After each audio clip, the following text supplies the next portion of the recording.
भारतीय वास्तुकला की इस कड़ी में आप हमारे साथ देश भर में फैले कुछ चुनिंदा किलों की सैर करेंगे। हमारा लक्ष्य इन किलों की शिल्पकला, वास्तुकला और इंजीनियरिंग को समझना है। किलों के लिए चुने गए स्थानों की विशेषता क्या थी, किस तरह से पूरे शहर या सेना की रक्षा के लिए किलों को बनाया जाता था और किस तरह की वास्तुकला विशेषताओं के द्वारा ये महीनों तक दुश्मनों की सेना के हौसले पस्त करते थे। भारतीय वास्तुकला धारावाहिक की इस कड़ी में हम महाराष्ट्र और दिल्ली से होते हुए राजस्थान तक की यात्रा करेंगे और भारत के कुछ सबसे मजबूत और नायाब किलों को वास्तुकला और विज्ञान की नजर से देखेंगे।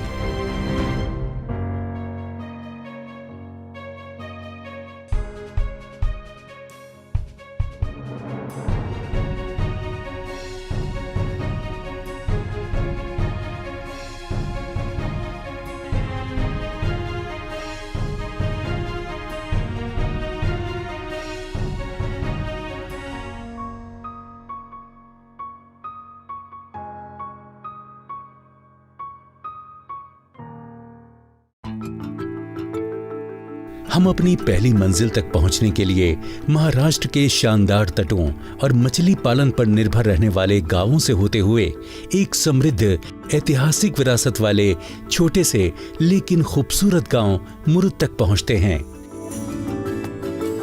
मुरुद से एक तरफ समुद्र में करीब 1 किलोमीटर दूर मुरुद जंजीरा का किला है। ये भारत के अनोखे और अभेद समुद्री किलों में से एक है। इसे ठोस ज्वालामुखीय चट्टान के एक छोटे से द्वीप पर बनाया गया है। मौसम के द्वारा होने वाले समुद्री जल के उतार चढ़ाव को समझते हुए इस किले को बनाया गया था।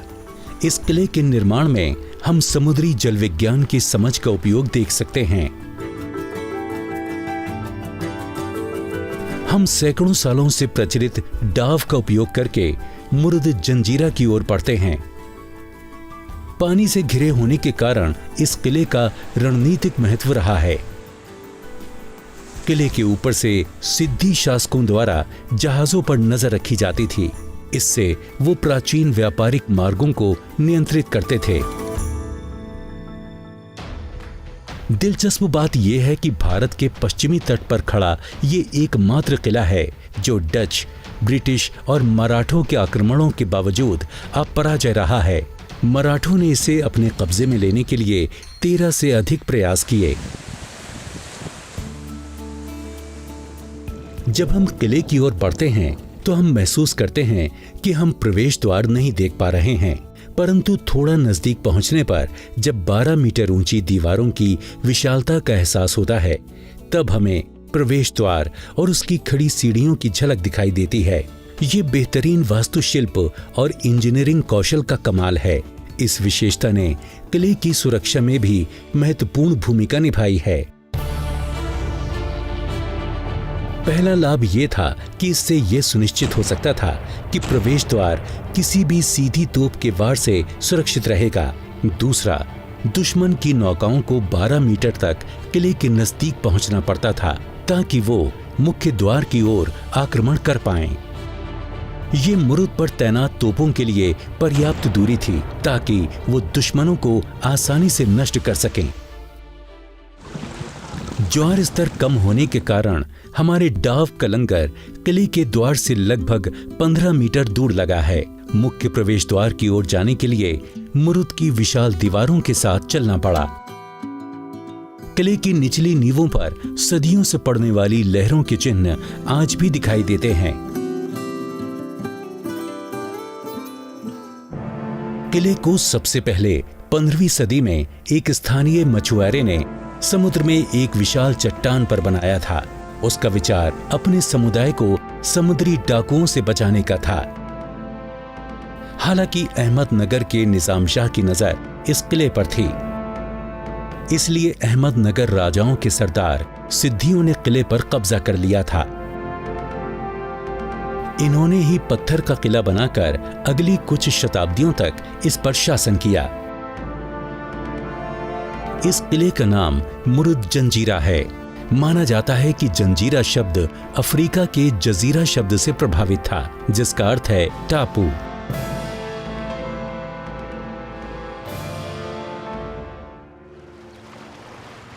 अंदर जाते ही हमें दीवारों पर पैनल दिखाई देते हैं, जहां एक तरफ एक बाघ द्वारा हाथी को जकड़ने वाला चित्र दिखाया गया है।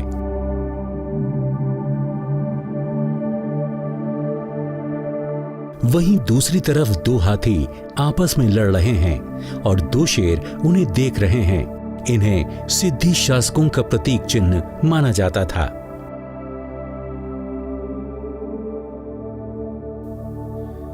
ये किला 22 एकड़ में फैला है। ये पत्थरों से बना है, जिन्हें सीसा, रेत और गुल के मिश्रण से जोड़ा गया है।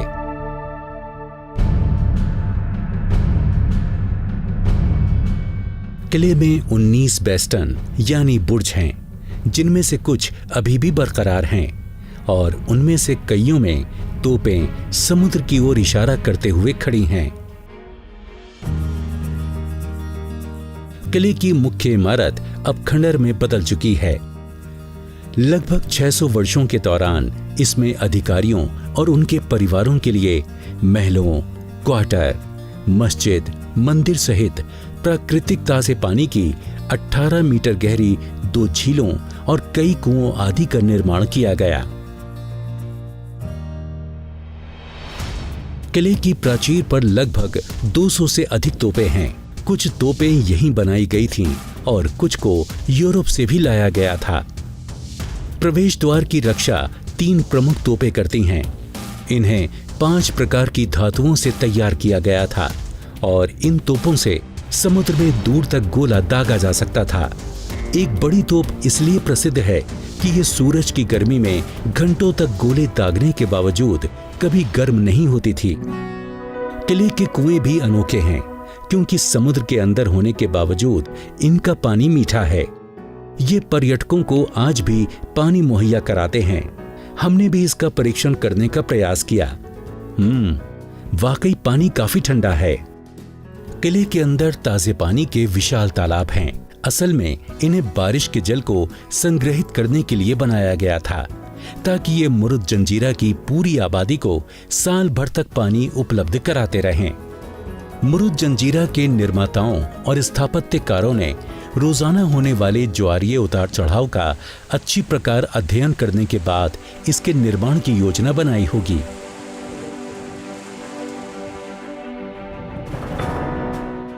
सोलह सौ 87 में अंग्रेज वैज्ञानिक सर आइजैक न्यूटन ने समझाया था कि पृथ्वी के महासागरों पर सूरज और चंद्रमा के गुरुत्वाकर्षण के परिणाम स्वरूप महासागरीय ज्वार की घटना घटित होती है। पृथ्वी पर सूरज का गुरुत्वाकर्षण बल चंद्रमा के बल की तुलना में केवल 46% होने के कारण ज्वार की उत्पत्ति में अकेले चंद्रमा का योगदान महत्वपूर्ण होता है। चंद्रमा का गुरुत्वाकर्षण बल सामने वाले महासागर को अपनी ओर खींचता है, जिससे एक उभार उत्पन्न होता है। वहीं पृथ्वी भी इस गुरुत्वाकर्षण से चंद्रमा की ओर खिसकती है, जिससे विपरीत दिशा वाले महासागर में एक उभार महसूस होता है।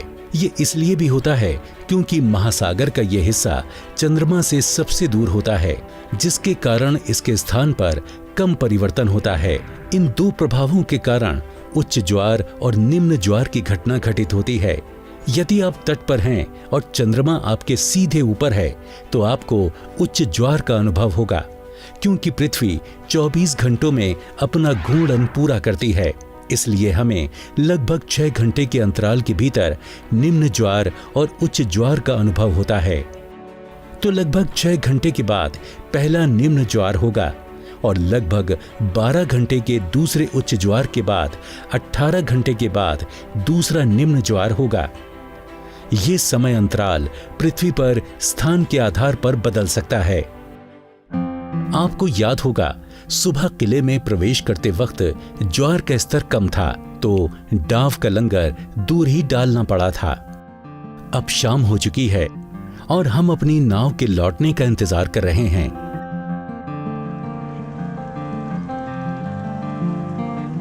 अब ज्वार का स्तर ऊंचा हो गया है। पर्यटकों को लाने वाली नावें मुर्द जंजीरा के विशाल प्रवेश द्वार की सीढ़ियों तक आ रही हैं। जिस रास्ते पर हम पहले गए थे वो अब जलमग्न है। वाकई ये किसी आश्चर्य से कम नहीं। हमारा अगला पड़ाव भारत की राजधानी नई दिल्ली है, जहां हम इस शहर के किलों में से एक पुराने किले की ओर चलेंगे।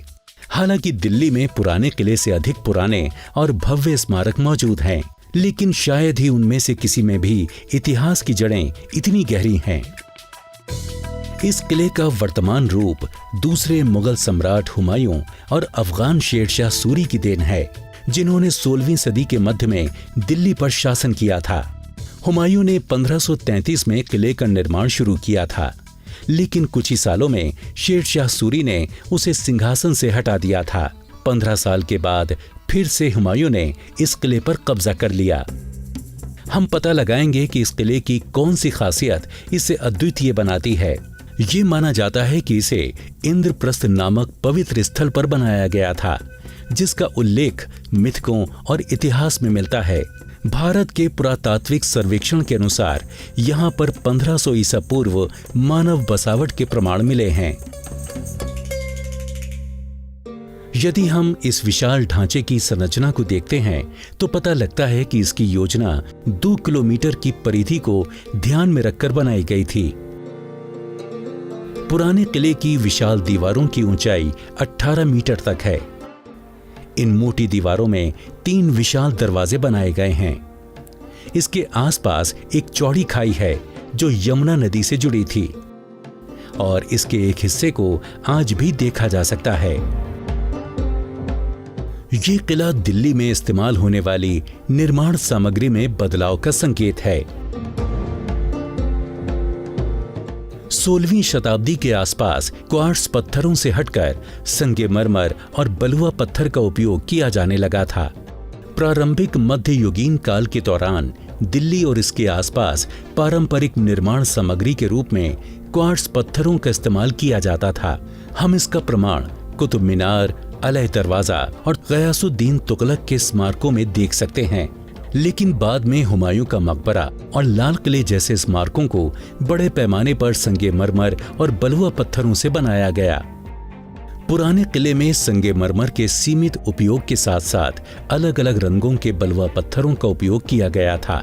बलुआ पत्थर और संगमरमर की खासियत यह है कि दोनों पत्थरों पर नाजुक नक्काशी संभव है। दूसरी ओर क्वार्ट्ज ज्वालामुखी उद्गार से निर्मित बेसाल्टिक चट्टानें हैं। पिघला हुआ लावा बड़े क्रिस्टलों से बनी कठोर चट्टानों के रूप में ठंडा होता है। दूसरी ओर क्रिस्टल किसी भी प्रकार की बारीक नक्काशी के लिए उपयुक्त नहीं है, क्योंकि छेनी से ऐसे पत्थरों पर दरार पड़ जाती है। किले की बाहरी दीवार को देखने पर पता चलता है कि ये लाल बलुआ पत्थरों से बनी है। दीवारों में 3 प्रवेश द्वार हैं, लेकिन सबसे प्रभावशाली है ये बड़ा दरवाजा। इसे आज किले के प्रवेश द्वार के रूप में उपयोग किया जाता है। तीनों दरवाजे 2 मंजिला हैं और बलुआ पत्थरों से निर्मित हैं। इनके दोनों ओर 2 विशाल अर्धवृत्त स्तंभ हैं, जिन पर रंगीन संगमरमर और नीले रंग की टाइल से सजावटी काम किया गया है। पुराने किले के उत्तर और दक्षिण दरवाजों पर इस्लामी नोकदार मेहराब को देख सकते हैं, जो हिंदू छतरियों और वर्गों से मिलकर बने हैं। हम पूरे किले में ज्यामिति पैटर्न को भी देख सकते हैं। किले की वास्तुकला में मुस्लिम शैली की मेहराबों और गुंबदों में हिंदू तत्वों का एक अच्छा मिश्रण देखा जा सकता है। इसे बारीकी से समझने के लिए हम 1542 में शेरशाह द्वारा निर्मित किला एक कोहना मस्जिद को विस्तार से समझते हैं। इसे अच्छी तरह से संरक्षित किया गया है। इस इमारत का मुख्य भाग सवाल जवाब नामक मेहराब से घिरा हुआ है। यहाँ मुख्य मेहराब के दोनों ओर मेहराबों का एक समूह है। बाहरी मेहराबें दिल्ली क्वार्ट्जाइट पत्थर से बनी हैं, जो बहुत कठोर होने के कारण आसानी से तराशा नहीं जा सकता था, और अंदरूनी हिस्सा लाल बलुआ पत्थर से बना है। यहाँ की संरचनाओं में नोकदार मेहराबों का इस्तेमाल व्यापक रूप से किया गया है। एक नोकदार मेहराब को दो मेहराबों के मिलने वाले घेरे पर बनाया गया है, जो कि ऊपर मिलकर एक त्रिकोण बनाती हैं। ये त्रिकोण समद्विबाहु या समबाहु हो सकता है। मेहराब के आधार पर समान घुमाव देने के लिए इन मेहराबों के केंद्र को एक निश्चित स्तर पर रखा गया था। मेहराब की लंबाई और केंद्र की स्थिति को इसकी ऊंचाई से तुलना कर मेहराब के अनुपात एवं ऊंचाई को तय किया जाता है। वृत्तीय मेहराबों की तुलना में नोकदार मेहराबें आधार पर कम दबाव डालती हैं। इस तकनीक से अधिक लंबी और सटी हुई जगह बनाई जा सकती है। मेहराबों के साथ प्रवेश द्वार में छोटे झरोखे भी थे, जिन पर नक्काशीदार पट्टियां एवं पदक बने हैं और इसे संगमरमर से भी सजाया गया है। प्रार्थना कक्ष से लगे अहाते से घोड़े के आकार वाली 5 शानदार मेहराबें खुलती थीं।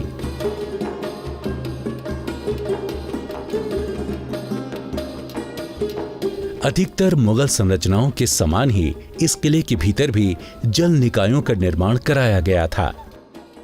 चूंकि किला ऊंचाई पर है, इसलिए मुख्य कुएं को गहरा खोदा गया था, जिसमें ढलावदार 89 सीढ़ियां थीं। इनसे 22 मीटर नीचे उतरा जा सकता था। हम्माम या स्नान घर में गर्म और ठंडे पानी की व्यवस्था थी। यहां आज भी टेराकोटा पाइपों को देखा जा सकता है, जिनसे पानी लाया जाता था।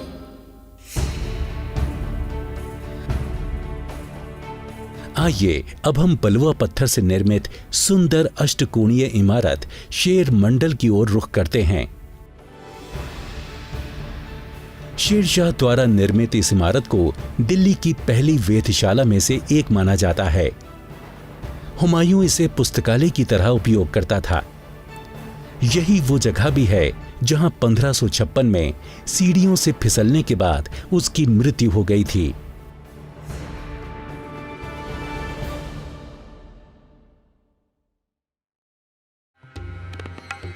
अब हम चलते हैं भारत के किलों के बेहतरीन शहर चित्तौड़गढ़ की ओर।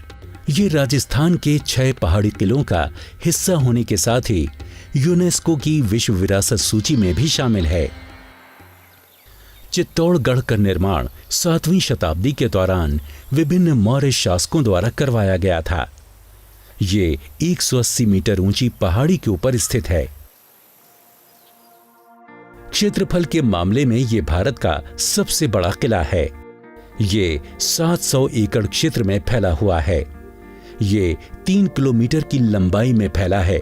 इसकी बाहरी परिधि 13 किलोमीटर की है।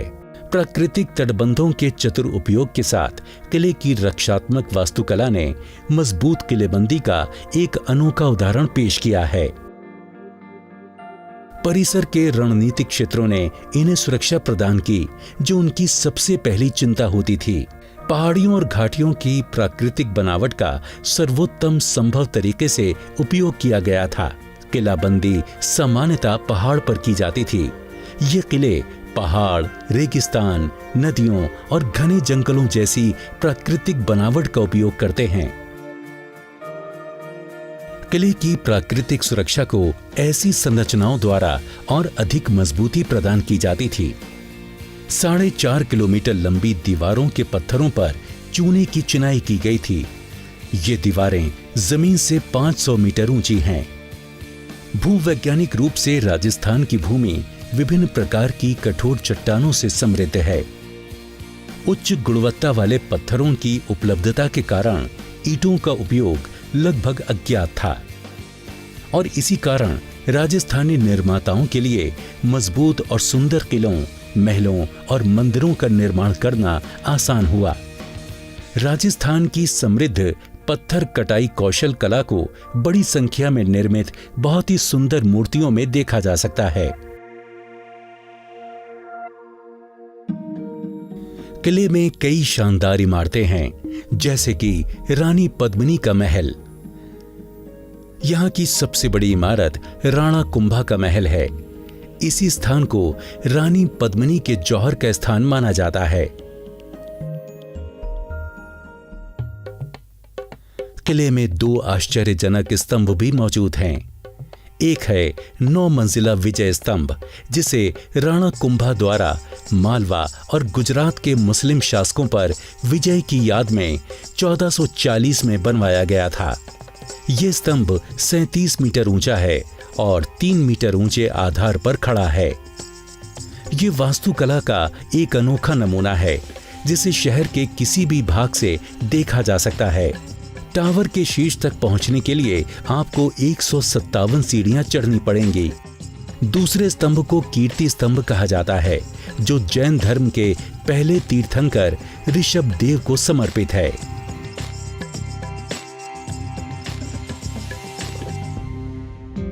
घेराबंदी के दौरान आत्मनिर्भरता के लिए किले की सबसे महत्वपूर्ण आवश्यकताओं में से एक कई महीनों के लिए पानी की नियमित आपूर्ति सुनिश्चित करनी होती थी। चित्तौड़गढ़ किले के योजनाकारों ने स्पष्ट रूप से इस बात को ध्यान में रखा। इसीलिए किले में 84 जल निकाय बनवाए गए थे, जिनमें से 22 अभी भी मौजूद हैं।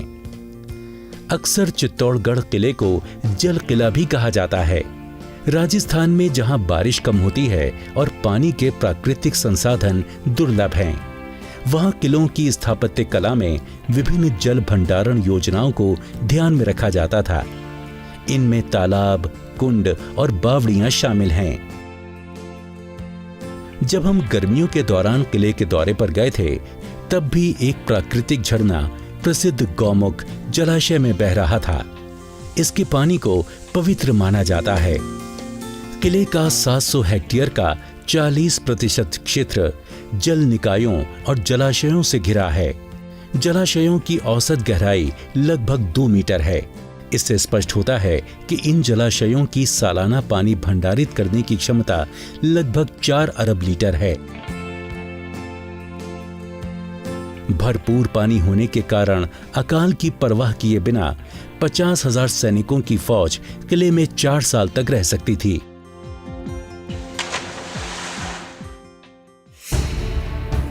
भारत के इतिहास की कहानी साम्राज्यों के उदय और पतन की कहानियों से भरी हुई है, और पूरे देश में स्थित किले इन कथाओं के प्रमाण हैं। ये किले प्रेम, शिष्टता, बहादुरी, साहस, धोखों, दरबारों की राजनीति और साजिशों से भरे हुए हैं। लेकिन सबसे महत्वपूर्ण बात यह है कि ये किले सैन्य वास्तुकला, नए शहरों, अभिनव नगरीय योजनाओं और प्राकृतिक संसाधनों के सावधानीपूर्वक उपयोग की प्रगति के प्रतीक भी हैं।